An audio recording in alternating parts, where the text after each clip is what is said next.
Alright, what's up everybody? We're back with another edition of Everyday Hoops. Hope you guys are having a good one. Today we have episode 3 of season 2 of the Look-In series. A series where I go through every NBA team at the end of their season and I dive into them about their future, the recap of the season, what's coming next, and all the stuff like that. And today's episode is going to be on the Charlotte Hornets. We're going to talk about all of them here in today's video. Thank you guys for the views on the videos and the shorts recently. I really appreciate it. If you like the content around here, consider subscribing, like, turn notifications on, stuff like that. I'd really appreciate it. Really upset a lot. Join the membership. If you want to learn more about the membership, there's a video on my channel explaining all of it. You can go back and watch that. Links to my Twitter, TikTok, stuff like that in the description down below. And yeah, don't waste any more of your time. Let's get right into it. The Charlotte Hornets have yet to play their final game as I'm recording this, but they're currently 20-61, 13th in the East. They're probably going to finish 20-62, at most 21-61. But not a great year for Charlotte. Their worst season since 2013, where they also lost 60-something games. In that year I'm looking at right now, they went 21-61. Not their worst record in team history, but not a great record for Charlotte once again. A lot of things have been going on coming into the year. Expectations were, I don't really know. I think they were expected to be an okay-ish team. They weren't expected to be anything good or anything really spectacular. You know what I mean? With Miles Bridges coming back, with LaMelo, with Brandon Miller. They had a lot of veteran guys on the last year of their contracts, all the stuff like that. But, yeah, that's really... Hornets didn't really have a lot of big expectations on them coming into the year. And throughout this year, they were consistently a very bad team. You know, they had some good things, some not great things. They made a lot of moves. Kind of bought in a little more to the rebuild. Guys like Terry Rozier, Gordon Hayward, were out the door quickly. PJ Washington all got traded, leaving the door, and a new era kind of in Charlotte going on now. I think the Hornets haven't really been at full capacity in terms of like us seeing what they really can fully be, because they've had one problem in the past couple years, and that is LaMelo Ball has not been able to play basketball consistently. 2022, his second year, he made the All-Star team. Things are looking bright. He got a big contract. And since that season where he played 75 games, he's played a combined 58 games in the past 2 years. He's been amazing in that 58 games, averaging 23 points, 8 assists, on solid, decent enough efficiency. But he has not been able to fully play. Back in 2023, he had ankle injuries and stuff that forced him to miss him out of the season. And then this year, again, he has had more foot and ankle injuries this season that's only allowed him to play 22 games. And he was amazing in those 22 games. I was super excited to see LaMelo in these 22 games because he was balling. Like, he was in conversations for All-Star and stuff like that. But then the injuries happened, and he didn't play in a game since I'm looking at it right now. His last game he played was on January 26th. So, yeah, he missed so much of the season. And it's tough to really kind of build a team and tough to really gauge where you are and what you really need and what you have and what you don't have when you don't have your star player in there. When you don't have your guy that you're building around, the guy that you gave all your money to. He's not around. And so it's like, how do we really know what we have, what we don't have, how good we really can be? What do we need to change if we don't have LaMelo here? And it's been a problem the past 2 years. Last year was kind of like a real anomaly type of thing. This year it's like, okay, is this going to become a pattern now? I mean, he's still only, 22 years old. He's still really, really young. And it's like, is this going to become a problem? Is this going to be a pattern that we're just never going to see a full LaMelo Ball healthy year? I think we will eventually. I think next year, hopefully, I'm hoping that LaMelo's going to be healthy next year and he can play a really good amount of the season. Because when he is there, I mean, this team is so much better with him. I mean, even you saw this year. Like, they had some really nice moments this year when LaMelo was healthy. When LaMelo's healthy, this team goes from being the worst team in the league to being decent. Not saying good, but a decent enough, competitive, maybe 11 seed in the East type of good. LaMelo does that, but they really need him out there on the court. They need him to be playing basketball, because he's so electric. And another great thing about this Hornets season was Brandon Miller.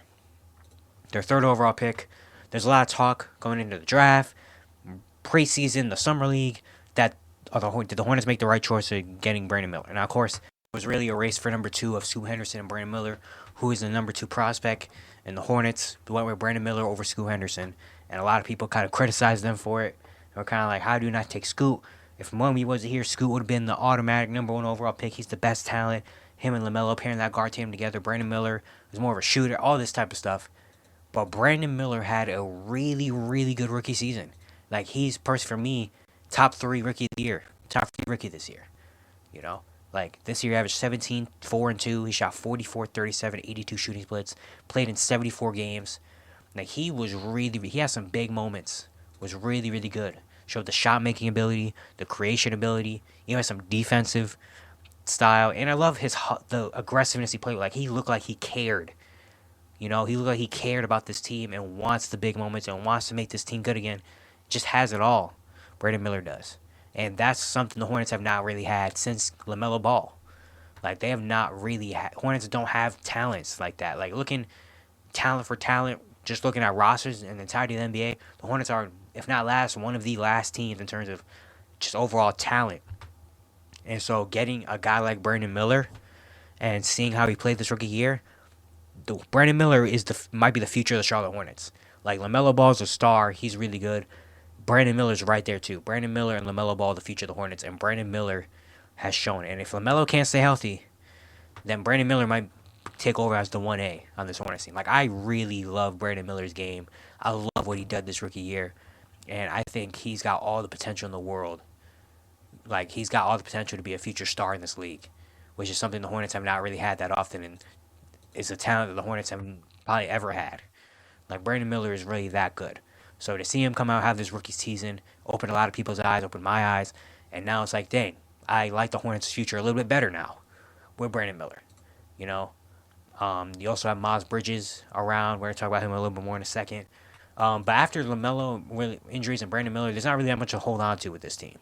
They don't have a lot of great amalgamation of young talent, you know? They have some guys are decent. I really like Mark Williams, but Mark Williams only played 19 games last year. You know, but I think Mark Williams is the center of the future for this Hornets team. But he just needs to play. You know, Nick Richards, he's had a really good year, averaged 9 and 8 with a block, 69% shooting. He's really good, I think. Their late first round pick, Nick Smith Jr., showed some moments. I like when he was on the court, he showed some decent things. So maybe he could be something for the future. You know, after that, they did acquire Trey Mann at the trade deadline, who in his 27 games he played, he averaged 12, 4, and 5 on 45, 35, 76 shooting splits. Has some big games, so I think Trey Mann potentially could be a sixth man or something in the future for this Hornets team. You know, after that, there's not really that much young talent that I love on this team, or is that like just super really something you can hold on to and be like, we have him for the future. I think the only thing you're gonna have is LaMelo, Brandon Miller, and then maybe like Mark Williams. Nick Smith Jr. is only 19, so you still have a lot more time with him. Nick Richards as 26, he's a little bit older, but he's still a very solid bench piece as a backup big man. Trey Mann is only 22 still, so he could be a potential six man. After that, there's not really much. They have not really hit on their draft picks. James Bouknight, who was a lottery pick a couple years ago, isn't on the team anymore. JT Thor, he exists, I guess.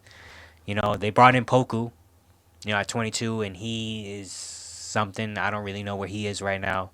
So the Hornets just have a lot of just not much to hold on to right now. But the good thing is they do have LaMelo and Brandon Miller, who are two star-type players. So that's the good thing about the Hornets. Another thing they have to look at this offseason is the coaching search. Steve Clifford announced right before the season ended that he's going to be stepping down. He's going to be going into a front office role. And the coaching search for the Hornets continue to start. Which I think is something that should have been long overdue for the Hornets. I think they need a younger kind of coach in there that could do some things with this team. And according to ESPN and stuff, some guys that they're granted permission to coach is to interview David Adelman, Nuggets assistant, Jordy Fernandez, a Kings assistant that's been talked about the past year to be a coach, Charles Lee, who's been a guy in the past couple years that has always been brought up. Kevin Young is another guy that's been brought up recently. Lindsey Harding, a woman that coaches in the G League, that just won G League Coach of the Year for the Stockton Kings. Potentially could be a person, which would be really crazy to see. So I think the coaching search is continuing for the Hornets, which is the right thing to do. They don't need a Steve Cliff. They don't need an older coach. They need a younger coach in there. I think they need someone to establish a culture in Charlotte, which is something they have not really had. Now we look forward to more of the offseason. First looking at the NBA draft. They're going to have their own first round pick this year, which right now is projected number 3 overall. It's probably going to be a top 4. It's got the high shots to be a top 4 pick, and they're also going to have a second round pick via the Houston Rockets, which could be something nice as well. But this pick, looking at what they need to draft, again, this draft isn't a draft that's full of star talent, but I think with this Hornets team, they could kind of coast. They're kind of cool with that because they have LaMelo and Brandon Miller. I think it's your two kind of pieces to build around. And now looking at who they potentially could draft, it could get really interesting because I think they definitely could maybe go with another guard next to LaMelo Ball. Maybe they could go with a guy like Reed Shepard. Maybe they go with a guy like, I don't know if they want to try Nikola Topic because they already have LaMelo. They kind of play a little bit similar. Reed Shepard could be a guy in there. I could see. Maybe do they reach up and take Stephon Castle? I don't know. Um, yeah, Ron Holland, I think has been a guy I've seen mocked there. Potentially could happen. Maybe they go out and get Zachary or Seicher. If they get that pick, I think that would be a decent move to have LaMelo with Brandon Miller and him, two big wings that could shoot the ball. Could be very interesting. You could play around with some lines, put maybe one of them at the 2, run a very big lineup if you want to. Or do they get Alex Sarr? I think if Alex Sarr is on the board for Charlotte, I think that's something you go get. I think you get Alex Sarr. You don't really have someone in that position, a big man. You have Mark Williams, but I don't think you have a guy like Alex Sarr who could be a power forward center that can defend. Someone with that much versatility and talent on both ends. I don't think that's something the Hornets really have. So I think Alex Sarr would be an amazing pickup for the Hornets. But if not him, then I think Zachary Seicher could be good. I think Reed Shepard could be decent. Getting a really good basketball player that knows his role, I think will be huge. Maybe even a guy like Ron Holland. That's kind of a project, but also maybe like an energy type of dude. Even if they get a little bit lower and somehow they end up outside the top 5 or anything, Jacoby Walter. I think a nice wing. I think a nice wing player, like a 2, that can score and space the floor with LaMelo Ball, or a guy like Alex Sarr, a 4 that can do a lot of different things. A 4 that can space the floor or something like that. I think would be really nice for the Hornets. So I think their draft, they can have a solid draft. I don't think they really need to go and try to hit on a gem like maybe a Rob Dillingham or something like that. I think they just can get a good. I think just getting a good basketball player that knows how to fit a role, I think would be perfect for the Hornets in the draft. And then we go to their free agents. The free agents, they have Davis Bertans. That's an early termination option. I don't really know how those work, so he might not be on the team next year. Miles Bridges is an unrestricted free agent, which is interesting. Of course, Miles Bridges didn't play last year. He had the off-the-court incident go on. He got suspended the first couple games of this season. But he came back, and in 69 games, he averaged 21, 7, and 3, 46, 35, 82 shooting splits. Averaged some of the most minutes in the NBA. So he was out there, he's playing, and he has some moments. Averaged 21 points per game. So it gets really interesting this offseason for Miles Bridges. He's an unrestricted free agent. Do the Hornets want him back? I mean, he's still 25 years old. Do the Hornets bring him back? I don't really know. Maybe, depending on how the draft works and all this stuff, maybe there's a real possibility that he won't come back. Maybe another team tries to throw him a solid offer, I think. Because looking at the Hornets cap space, the Hornets are right now projected about $12 million in cap space. So maybe I could see another team throwing a little bag at Miles Bridges, especially because this free agency class isn't as crazy.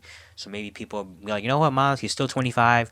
He's showing a lot. He can score, do all that stuff. Maybe we can go throw him some money. So I wouldn't be surprised if Miles Bridges is not a Charlotte Hornet next year, because I still think he's a really good player. The player, at least, maybe not the person, but the player. And yeah, I think there's a realistic world that Miles Bridges isn't a Hornet next year. But if they do bring him back, that's cool because he's still been reliable over there. And then after that, JT Thor has a team option. Who knows? And then Amari Bailey is a restricted free agent. But yeah, this Hornets team, looking at what this future is like for Charlotte, it's interesting because I don't think it's kind of like similar to what I said about the Wizards. It's not the greatest looking situation, but it's definitely not the worst because you have LaMelo Ball and Brandon Miller. LaMelo Ball, a 22-year-old that's already been the All-Star. You are already paying him, and he has had injury problems the last 2 years, which is something that's a concern. But even if LaMelo doesn't never get healthy or anything, you have Brandon Miller, who I think also could be a star-level player. So you already have that going for you. You already have maybe a guy like Mark Williams, Trey Mann, some little potential gems here and there. Is it Is it one of the best situations? No. There's a lot of situations I would take than being with the Charlotte Hornets situation, but it's definitely not the worst situation you could be in. But I definitely think the LaMelo Ball thing is real. They need to get LaMelo Ball playing basketball again, and they need LaMelo out there really to establish himself, and really so they can, as an organization, kind of establish themselves and be like, okay, we have our full team. This is what we do. This is what we don't do. This is what we need. This is who we're going to build around. Because LaMelo, again, I think changes so much with this Charlotte Hornets team. So it's going to be very interesting to see. Hopefully, again, I'm hoping that LaMelo Ball could come back next year and be healthy, play somewhat of a full season, and we can really see this Hornets team at full capacity and just, yeah, see what he's about. You know what I mean? But yeah, it's going to be it for today. Hope you guys enjoyed. Once again, enjoyed the content around here. Consider subscribing, like, turn notifications, do also like that. I'd really appreciate it. Really upset a lot. If you want to go back and check out my other looking series, I did one on the Pistons and the Wizards. You can go back and check that out. Put the playlist up here. And yeah, I'll see you guys tomorrow.